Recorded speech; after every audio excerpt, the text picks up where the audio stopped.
Bonjour à tous, bienvenue dans une nouvelle analyse de portefeuille. Avant de commencer la vidéo, je vais vous montrer comment vous aussi, vous pouvez m'envoyer votre profil pour qu'on l'analyse en direct. C'est super simple. Vous allez sur votre profil Finari, dans les réglages. Ensuite, vous cliquez sur Partager mon profil. Là, vous allez pouvoir créer votre lien de partage. Vous sélectionnez tout, tous les actifs que vous avez. Vous ne cochez pas masquer les valeurs. Vous pouvez mettre un code si vous voulez pour plus de sécurité.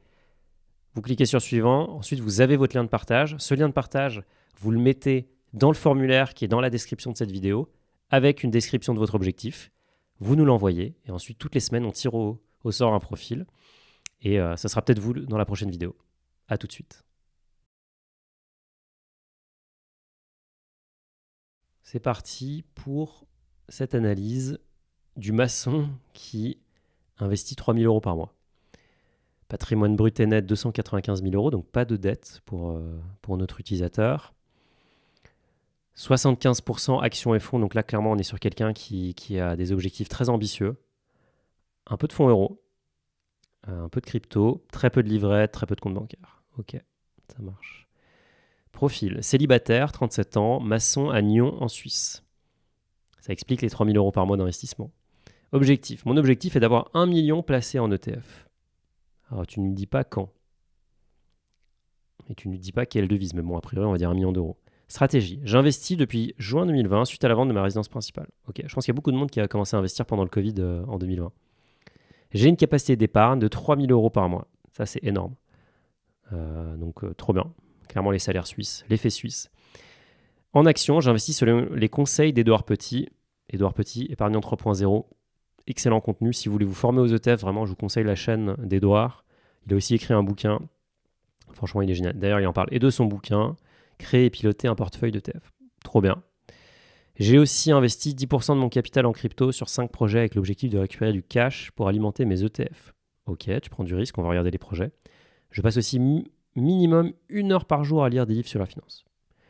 Donc clairement, tu es très très motivé et a priori, tu es plutôt un expert. On regarde le portefeuille. Donc très peu de cash, 2500 € de cash, donc a priori, il n'y a pas de... Tu laisses rien de côté pour rien, quoi. Très peu d'argent sur tes livrets, enfin très peu par rapport à ton patrimoine. Hein. Tu as 300 000 € de patrimoine, donc ça c'est bien. Pas de cash qui traîne dans la nature. Compte d'investissement, 224 000 €, donc là clairement c'est le gros de ton patrimoine. PEH chez Before Bank, ça m'intéresse de savoir pourquoi. Bon là clairement on sent l'approche passive du S&P 500, du MSCI Europe. Alors intéressant, t'es pas allé faire un MSCI World, mais tu as décidé d'aller chercher US et Europe, probablement pour avoir plus d'Europe, je dirais. D'ailleurs, on le voit là, hein, c'est... Non, il est où? Non, il est ailleurs, tu vois. Mais parce que dans un MSCI World, tu aurais beaucoup moins d'Europe que ça. Donc, tu as peut-être voulu rééquilibrer ça. Tu es en plus-value, mais tu as clairement de la place. Encore, le plafond des 150 000 € de versement, tu n'y es pas encore. Donc, y a de quoi faire. Alors, tu as dit que tu étais en Suisse. Peut-être voir ça, si c'est l'impact que ça a sur ta fiscalité. Je ne suis pas un expert, donc il faudra vérifier ça. Mais peut-être que tu veux revenir en France plus tard. Assurance vie Lixor, MSCI World, donc là, hyper simple. Tu te prends pas la tête. Ça, c'est génial.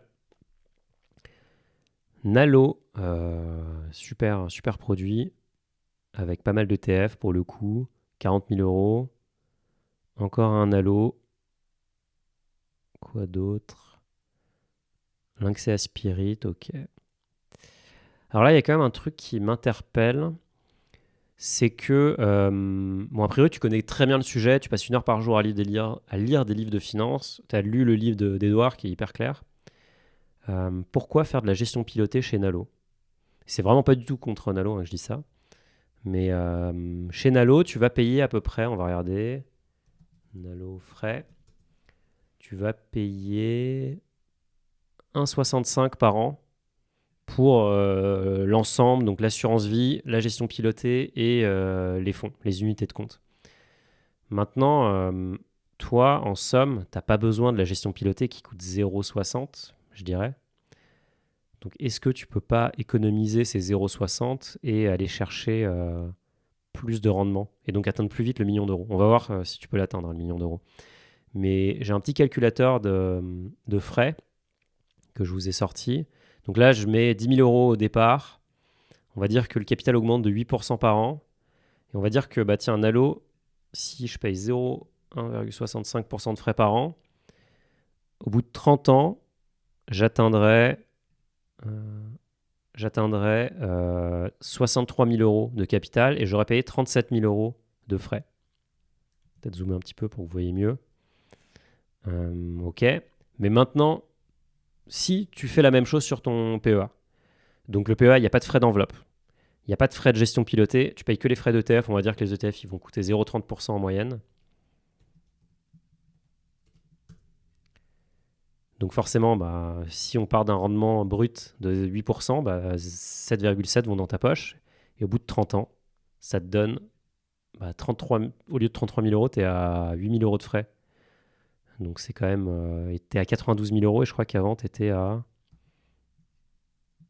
65 000 euros. Donc il y a peut-être un truc à faire là.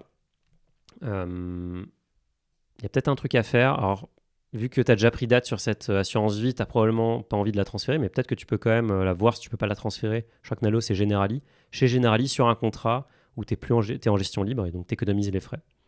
Et surtout, continue à aller sur ton PEA. Et donc, tu disais que tu voulais atteindre 1 million d'euros le plus rapidement possible. On va regarder si c'est possible. Donc, actuellement, tu as combien ? Tu as 295 000 euros.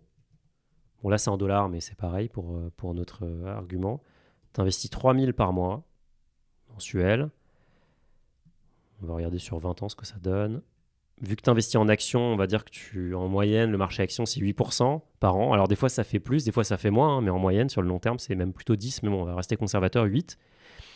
On va dire que tous les mois, tu compounds et dans 20 ans, en 2042, a priori, selon ce simulateur, tu vois, tu auras atteint 3,2 millions d'euros.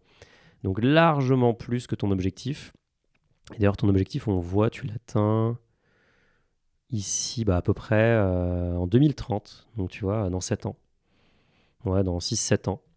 Et si on se dit, finalement, on est un peu plus agressif, tu vois, ça va même beaucoup plus vite. Hein.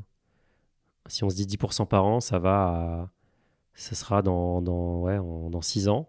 Et si on se dit, plutôt conservateur, même là, hein, tu y vas facile.